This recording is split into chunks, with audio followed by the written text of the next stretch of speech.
Hyrule is a land of magic, monsters, and some of the most iconic races in video game history. Right behind me is one of the oldest races in Hyrule, the Goron. Welcome to Mystery Science Gaming, the only MSG you actually need. The show where we scientifically investigate gaming's most igneous creature. I'm your host, MamaGoron, and today we are asking this surprisingly complicated question: what even is a Goron? I mean, really, what is it? Is it an animal? A rock, maybe? What do they eat? Do they poop? Do Gorons even need to breathe? And what's their favorite karaoke spot? Because when a race of people can stand in lava, survive indefinitely underwater, and eat rocks for second breakfast, we start to have some serious questions. Today, we are going to take a roll down Death Mountain and explore biology, geology, and real-world mechanics behind Zelda's funkiest race, Gorons. Gorons have been around since almost the very beginning of the Zelda franchise. Since 1998, when Ocarina of Time first shook the gaming world, Ocarina of Time captured the attention of every young gamer in the 90s, me being one of them, throwing them on an epic quest with some of the most memorable characters. Since then, Gorons have been an absolute staple of the series. Gorons are part of the definitive Big Three classic tribes, alongside the Zora and the Gerudo. Yet, despite their legendary place in gaming history, the actual biology identity of Gorons is completely shrouded in mystery. And it is no wonder we are so curious about them, because you literally have to use a bomb in order to stop one from rolling around, just to have a conversation. But Gorons have existed since the very beginning of Hyrule. If we look at the first game in the timeline, Skyward Sword, we see their tribe is already thriving on the land below Skyloft. But Skyward Sword does almost nothing to help our mystery here. There is no dialogue indicating where Gorons actually came from, or if the goddess Din just decided to create them for funsies on a whim. Our mystery deepens even more when we see Gorons surviving the Great Flood of Wind Waker. I mean, sure, they look a little different here, but still a Goron in my book. And they do go on to survive every calamity almost entirely unchanged. To make matters even worse, when fans of the series ask Nintendo, they always give the most vague answers and never officially confirm what Gorons actually are. What are you? So how do we find the facts about where our rock and roll brothers actually come from? Well, we scoured through every single line of dialogue in the games to determine the traits that define this species. And here is where we found our first clue: their food. I love some good rock roast. Great, now I'm hungry. As someone who works 2 jobs, it's hard to find time to get something good to eat. That's why today's sponsor is CookUnity. CookUnity is a chef-to-you meal delivery platform that connects you with hundreds of fresh, fully prepped meals from award-winning chefs delivered right to your door. With CookUnity, you can choose from over 400 meals nationwide each week, including over 45 global cuisines and diets. All meals are handcrafted in small batches in local kitchens by you. There are over 130 chefs on the platform, including Food Network stars, James Beard Award winners, and Michelin-starred masters. Meals are delivered fully cooked, so all you have to do is heat them up in 2 minutes or less, and you're ready to eat. Go to the link in the description now to try CookUnity and get 50% off your first order of chef-made meals delivered fresh to your door. Today we tried the pork katsu with Japanese curry by Chef Sergio Tominaga. And oh my, it really hit the spot. The pork was moist and the sauce was delicious. It looked beautiful. It really felt like eating restaurant quality food at home without all the time commitment. We also tried Mom's beef brisket and the chicken jalapeno quesadilla, and they were both delicious.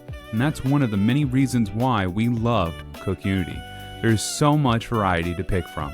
CookUnity is offering my viewers 50% off their first order. Click the link in the description below and use my code PAPAGORON50 to try it out. And thank you so much CookUnity for sponsoring this video. Now back to the video.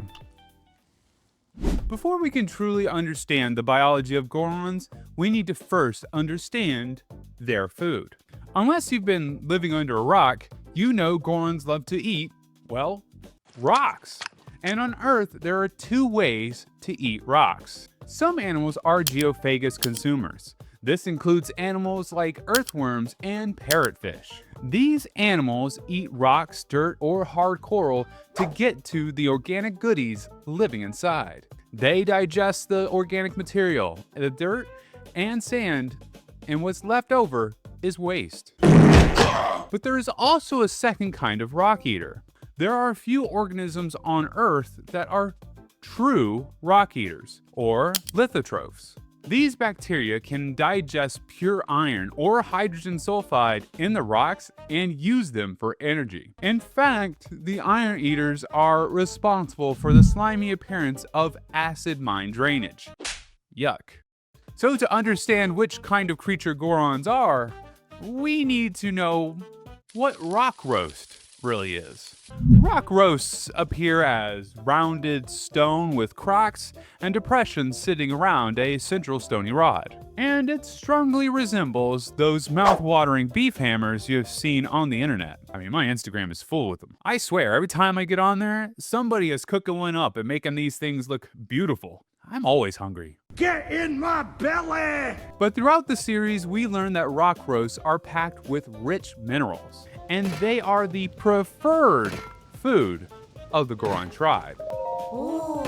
Yes, they can eat other stones, but as the Gorons in Ocarina tell us, they have become gourmets. They find that sweet rock roast to be the most nutritious and delicious. You might, though, be thinking there is another rock Gorons eat, rock sirloin. This is found inside the chandelier of Goron City in Majora's Mask. But, I mean, just looking at them side by side with rock roast, they're very similar to rock roast. And for all intensive purposes, we're calling these two things the same thing. Feel free to disagree though, but unless you've eaten rock sirloin and rock roast, it's going to be hard to convince me there is a difference between these two.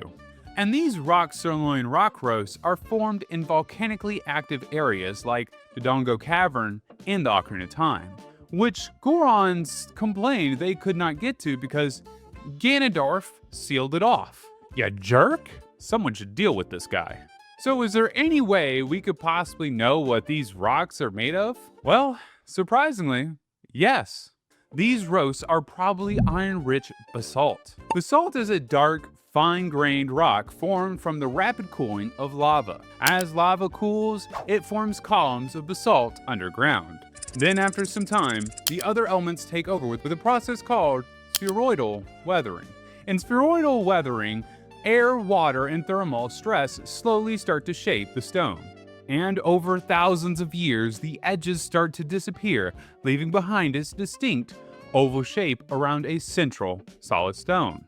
Then the outer layers decay and turn into soft clay-like materials. And boom! Look at that! That looks pretty darn familiar. And this basalt often has little open pockets left over from trapped volcanic gases. Those pockets over time fill in with all sorts of yummy minerals like calcite, quartz, and silicates. This is called amygdaloidal basalt. And for a rock eater, it would be both nutritious and delicious. So good and tasty? Oh, but on top of it all, grilling this kind of stone would actually improve its flavor. The heat from the cooking would vaporize some of the trapped water and minerals, creating a series of microfractures throughout the rock. This would soften the rock roast and make it easier to break down and eat. Also, the vaporized sulfurous, salty, or metallic gases would probably make a Goron's mouth water. This is weird. Are you guys getting hungry from me talking about eating rocks? YouTube's weird. And look, if you are like me and you love long deep dives into gaming's craziest cuisines, just to answer a simple question, then do us a favor and consider subscribing to the channel and maybe giving the video a like. We have so much more content coming your way. Also shorts. We do shorts now too. Okay, but how does any of this research help answer our questions about Gorons? Well, you know what they say. You are what you eat. I mean, you're not literally going to turn into a box of donuts or a cup of noodle, but if you eat Taco Bell right now, prepare to spend some time in the potty. Maybe take your phone or at least a magazine. Be right out!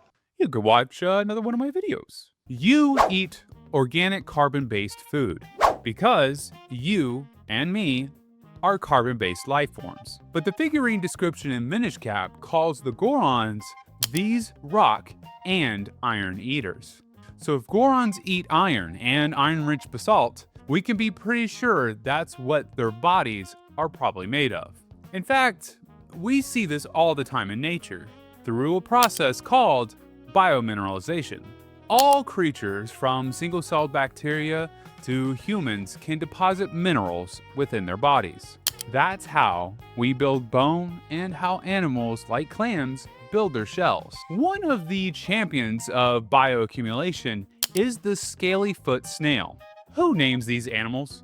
Really? Scaly-foot snail? I feel like I need a gallon of lotion just from saying that name.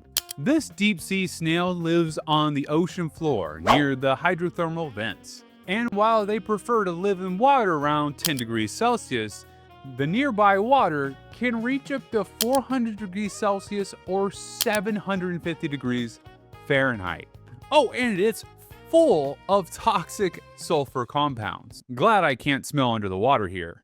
It would smell like scale of feet and rotten eggs. Disgusting! Luckily, these snails can actually pull the iron sulfides out of the water and build themselves scale mail. Yes, you heard that right. Scale mail. They build armor. In fact, they are the only animals on Earth that bioaccumulate iron as external armor. And that armor helps protect them, as you might imagine, from predators. But it also helps protect them from extreme heat and the chemicals coming out of the hydrothermal vents. And so Gorons must be doing the exact same thing. Because the next most startling trait of the Gorons is they can literally stand in lava. You have to have some incredible heat-resistant armor to pull something like this off. Lava is literally melted rock. So how could this be possible? Can anything withstand that kind of heat? Well, it turns out that not all lava is created equal. So to figure out what heat-resistant materials the Gorons are biomineralizing, we need to know what kind of lava the Gorons are living around. And that means we need to go to Death Mountain. If you grew up in the 90s, this is the Death Mountain you remember. It's constantly throwing boulders at you on your way up. Oh, and to make matters worse, if you go and step inside, you get a nifty little timer. And when that reaches 0, you burn up, naturally. Unless, of course, you have the Goron's red tunic. But hey, hold on, before you ask in the comments, don't worry. We already did a video on it, so be sure to check that out after this one. Wow, look at this lava. It looks hot. The temperature of lava depends directly on its silica content. Silica is the primary building block of most volcanic rocks, and it melts at much lower temperatures than other volcanic materials like iron or magnesium. That means that lava with lots of silica is way cooler than the iron-based lava. So can we put on our hard hats and go chemically test the magma on Death Mountain? Well, unfortunately, no, we can't do that. But luckily, we can figure out the temperature just from the graphics. Though, these graphics are quite old school. It's kinda hard to tell anything from this. I think we're going to need to take a look at a less pixelated Death Mountain. Let's see, what song was it again? How'd it go?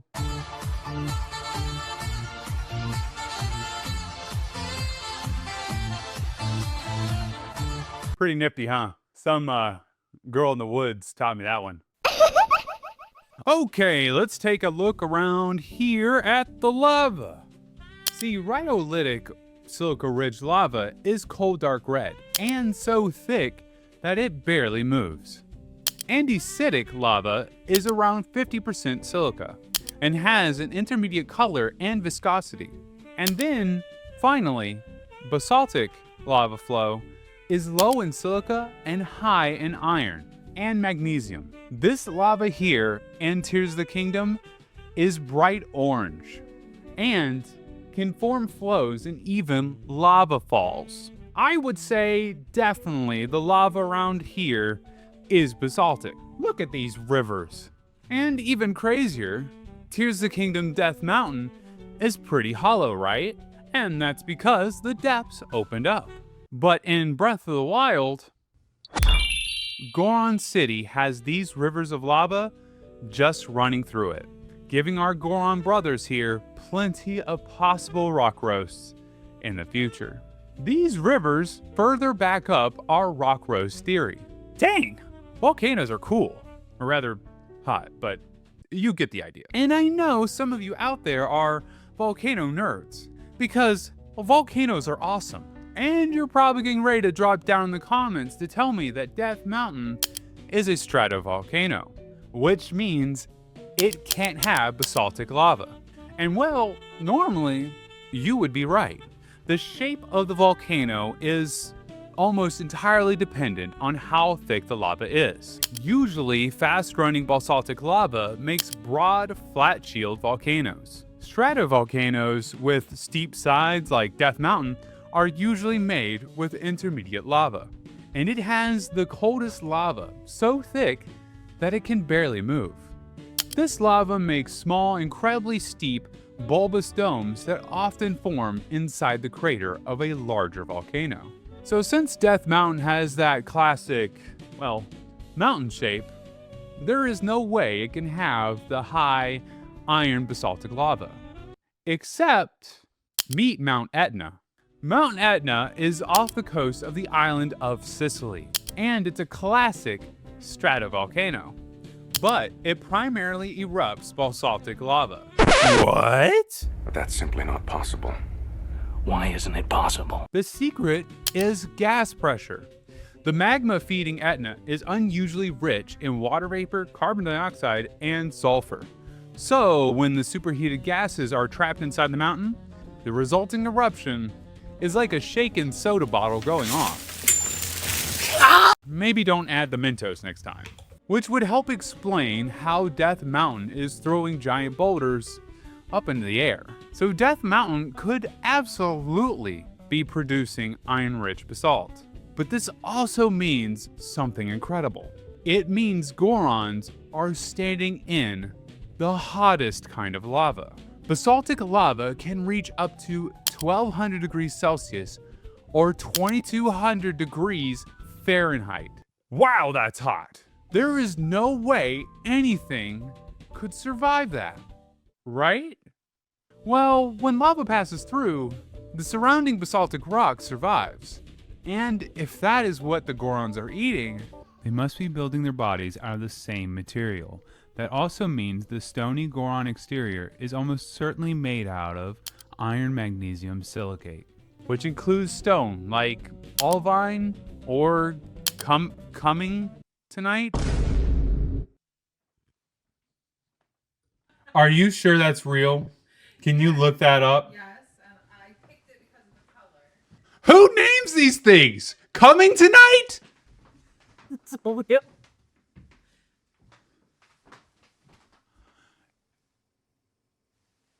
Who's doing this? Scientists have we have some really good sense of humor. Anyway, which includes stones like olivine or coming tonight. That's what she said. Michael, please. Please. And that actually makes a lot of sense. Silicon dioxide is one of the most commonly biomineralized compounds on Earth. From microscopic diatoms to plants, birds, and even humans. We all need silicon dioxide to build our skeletons and protections. Glass sponges are one of the most extreme examples of this. Their bodies are up to 90% pure silica glass. In fact, some of them are so strong and flexible that aerospace engineers studied them to design better spacecrafts and bridges. So it absolutely makes sense that the Gorons would combine the power and flexibility of silicates with the strength of iron magnesium basalt. Olivine minerals have a melting point of around 1900 Celsius or 3,450 degrees Fahrenheit. And since basaltic lava only reaches about 1200 degrees Celsius or 2190 degrees Fahrenheit, the Gorons can easily stand around without melting. But these are all theories. So, is there anything in game that backs all this up? Well, aside from the appearance of rock growth, pointing towards spheroidal weathering of basalt and the melting point of iron-rich olivine, we also know the important fact that Gorons are called iron eaters. In fact, Big Goron in Minish Cap tells Link that iron shields are a fine delicacy, and he even takes your shield to have a little nibble. Hey, give that back! So we know that iron is an incredibly important part of their diet. But even stronger support comes from their love of hot springs. I mean, who doesn't love a good soak in the hot spring? Look at all these Gorons just chilling here. But these hot springs are more than just some relaxation hobby for the Gorons, because hot springs would be absolutely vital to a creature made of olivine. We even hear from the Goron in Twilight Princess that the city air does not suit his skin, and he cannot wait to return home and soak in the hot spring. And look at their backs. They literally have backs that look like stone. But if their hides are made of stone, why would they need a good soak? Well, while iron magnesium silicates are incredibly hard and heat resistant, they aren't invincible. If left out in the heat, they will dry out, become brittle, and crack. But when iron magnesium rocks are soaked in hot water, it triggers a massive chemical process called serpentinization. The superheated water in the spring reacts with the olivine and causes minerals to expand. This means that the water would literally react with their skin and seal up all of those micro cracks. Now that's my kind of spa day. That means a soak in the hot springs would be absolutely vital for the Goron's skin, keeping it hydrated, healthy, and flexible enough to roll, which is actually one of Goron's most surprising superpowers. One of the first things you think of when you think of Gorons is probably an absolutely massive stone creature rolling down a hill at top speed. Honestly, if I was invading Bokoblin, I would be terrified. It's hard enough to get past these guys in Twilight Princess, even with the iron boots. We first saw a Goron rocking and rolling in Ocarina of Time. Using a bomb or a nearby bomb flower, you could stop this Goron from rolling.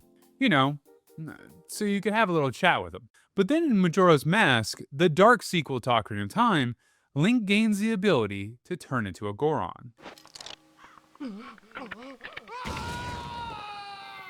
And discovers Gorons love racing, rolling up and down mountains competing to see who is the fastest. If you go fast enough as Link, you even get some crazy firepower and grow spikes.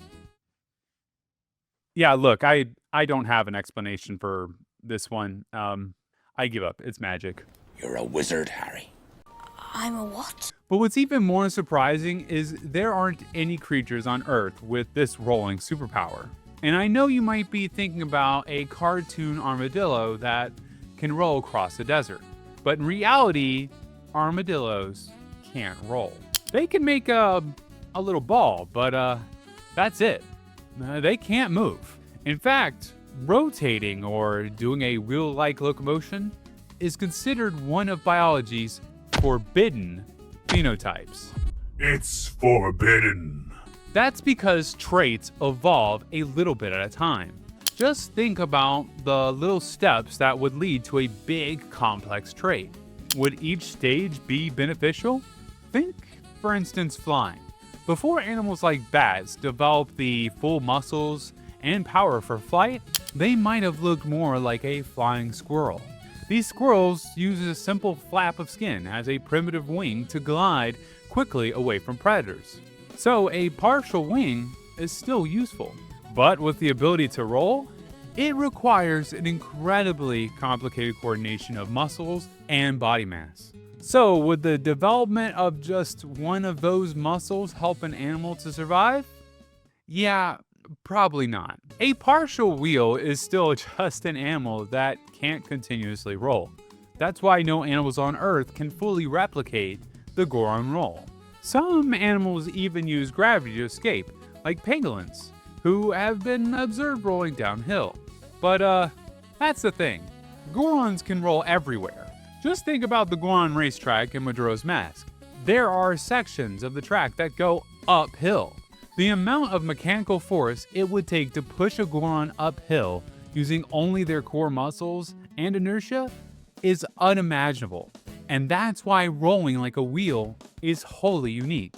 Only a few creatures on Earth can even get that close. One of the most famous examples is the mother-of-pearl caterpillar. As a defense, this caterpillar can curl up and somersault quickly away from predators. But perhaps a more accurate model for Gorons are a group of small beach-dwelling mantis shrimp. When stranded on the sand, their back and legs are too short to walk. Instead, they can curl up into a ball and propel themselves back into the water. What's incredible is that their movement can be broken down into two phases. For about 40% of the rolling cycle, the mantis shrimp loops its body into a perfect circle and simply rolls forward using pure momentum. So for 40% of the time, it acts as a true axle-less wheel using gravity and inertia. But unlike Gorons, they can't keep it up forever, because for 60% of their cycle, they have to flatten out and push off the ground to start the next cycle. So Gorons must be doing something similar. Their heavy stone hides provide the mass to keep up their inertia, but they must be using muscles on their backs or shoulders to keep things going. You can think of this like a swing on a playground. To keep swinging, you have to constantly shift your weight at just the right moment. Gorons must have specialized muscles that allow them to rapidly shift their weight forward to stay in motion. Then for the second half of their cycle, they could rely on gravity to pull down the weight of their stone backs to carry the wheel forward. So if Gorons are like the giant stone mantis shrimp, does that mean... That's right. Rock lobster! Gorons are rock lobsters. I'm not sure if I'm proud of this video or... But seriously, before we can know for sure what Gorons really are, we have one last mystery to explore. Where do Gorons come from? You see, when a daddy Goron loves a mommy Goron very much, the biggest mystery Zelda has is not where Breath of the Wild or Tears of the Kingdom is on the timeline. It's how Gorons are getting on. How is their race growing or maintaining its population? Well, Goron reproduction has been one of the most debated topics in all of Zelda's lore, because for nearly 30 years of gaming, there have been absolutely no female Gorons. That's right, there is not one. And they all refer to each other as brother or son. What's up, brother? And with no female members, we have often assumed they reproduce asexually, like bacteria. But the internet has provided an abundance of ideas of how this might work. Some people have suggested that when a pebble falls off an old Goron, it grows into a young one, which is actually kind of a funny thought. Could you imagine just going to the grocery store to grab some groceries and then, like, as you're walking out of nowhere, just like, whoops, just had a baby. Oh, I guess while I'm here, I might as well pick up some diapers. Others have suggested that they carved their young out of the rock. And some believe the goddess Din carves every baby by hand. But after years, in Tears of the Kingdom, we finally got a massive clue. Trey tells us that Gorons are born of the land, and that Gorons born out of the same patch of dirt are literally called rock brothers. So what does that mean? Well, since surviving lava means that Gorons are almost certainly made of iron-rich minerals like olivine, that means their basic body structure is crystalline. And no, I don't mean see-through like a crystal ball. Oh, magic ball, tell me what you see. Ooh, ooh, ooh. Is that Taco Bell? Crystalline structures form from highly ordered grids of atoms. In fact, you have crystals all around you. Salt, sugar, and ice are all crystals. But also some things are crystal that might surprise you. Most people don't think of metal as a crystal, but almost all solid metals are entirely crystalline. And when placed in the right environment, crystals grow. Crystals start from a small seed and can grow into enormous structures, even as big as Big Goron. In fact, the biggest single crystal on Earth weighed 380,000 kilograms, or over 800,000 pounds. Dang! I knew those Final Fantasy crystals were real. Okay, so how do Gorons reproduce? Well, it's entirely possible that Gorons start life as small crystals, literally growing out of the land. Inside volcanic caves, as small pools of magma cool, the atoms inside start to slow down and stick together. When a few atoms click together in the right order, they make a perfect geometric pattern. And that little cluster could be the seed that produces a new Goron. Once the first pattern is created, the electrostatic charges literally force more atoms into the same place. You can think of it like a magnet. Once the first magnet is set up, all the other magnets twist, so positive and negative sides stick together. Then layer by layer, a crystal grows. But then, how does a crystal become a Goron? Well, Zelda lore tells us that the goddess Furor originally breathed life into the races. But maybe for Gorons, that life can be passed on as a form of electricity. When electricity is applied to some crystals like silica quartz, it can actually force crystals to expand, contract, and even bend. Just like your nerves activate the muscles in your body. This is called the piezoelectric effect, and scientists use it to build precision machines. So Gorons could be almost entirely mineral creatures that are born of the land when electricity is applied to the right combination of volcanic crystals. Man, I am starting to get Frankenstein vibes here. It's alive!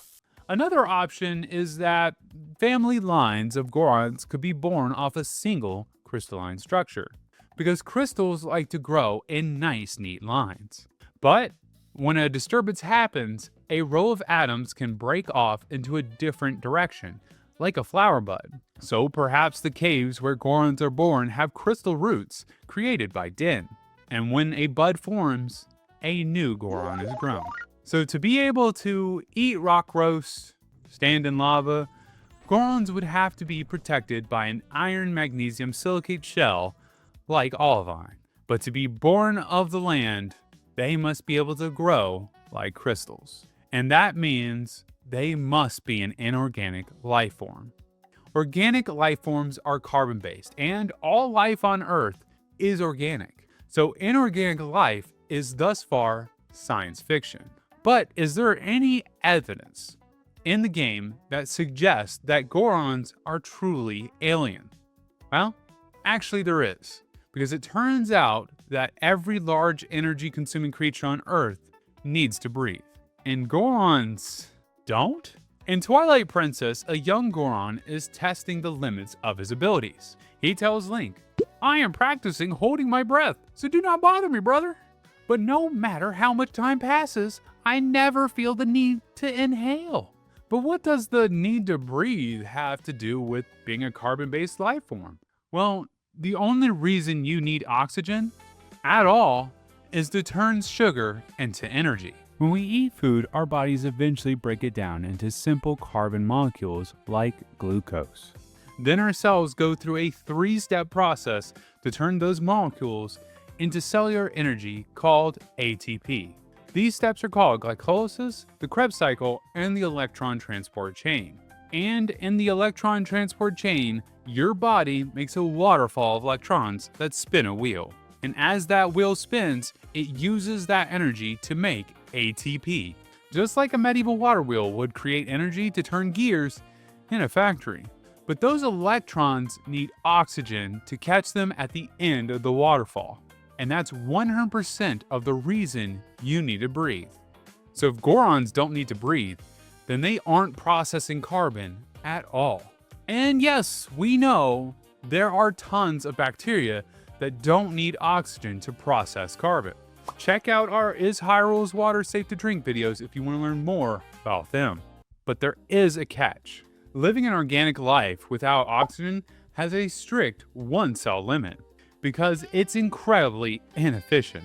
When we use oxygen to break down our food, we get roughly 36 to 38 ATP per sugar. But when anaerobic bacteria process the same sugar, they only net 2 ATP. And that's why Gorons can't be processing organic food without oxygen.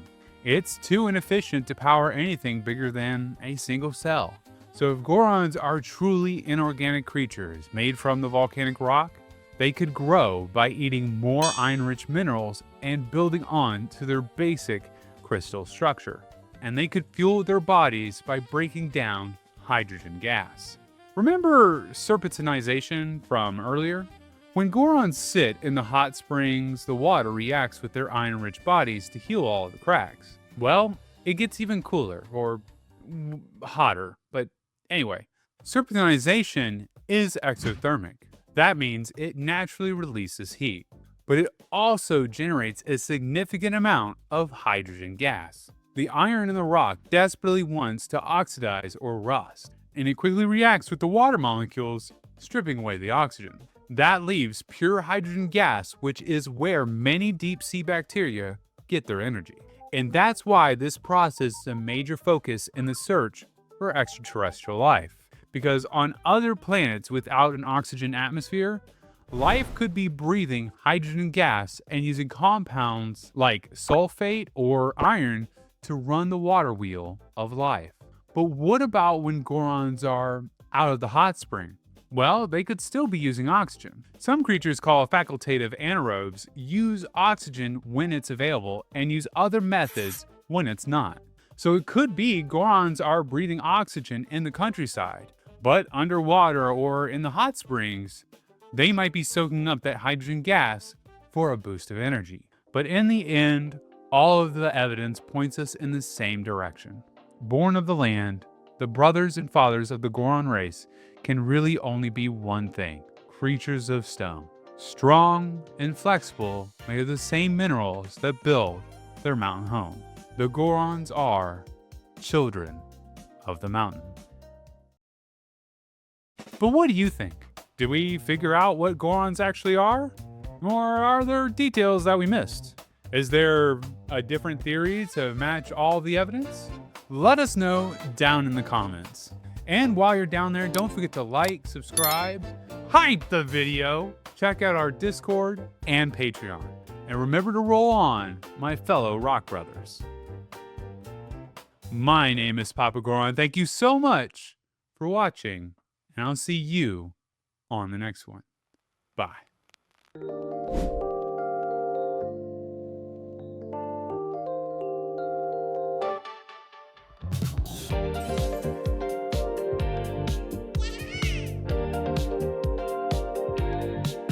Where have you been? Been searching all along, confusing twilight on and on, without a clue, without a sign, without grasping at the real question to be asked. Where have I been? I'm a shapeshifter at Post Masquerade, hiding both face and mind, all free for you to draw. I'm a shapeshifter, what else should I be? Please don't take off my mask, revealing dark.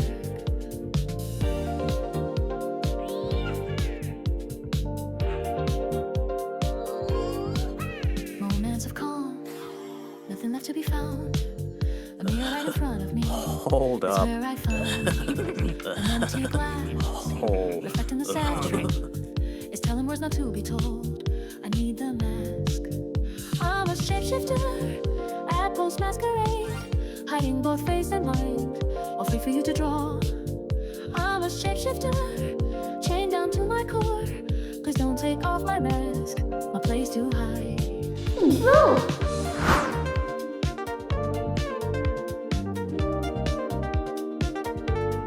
Man, all this talk about water always makes me so thirsty.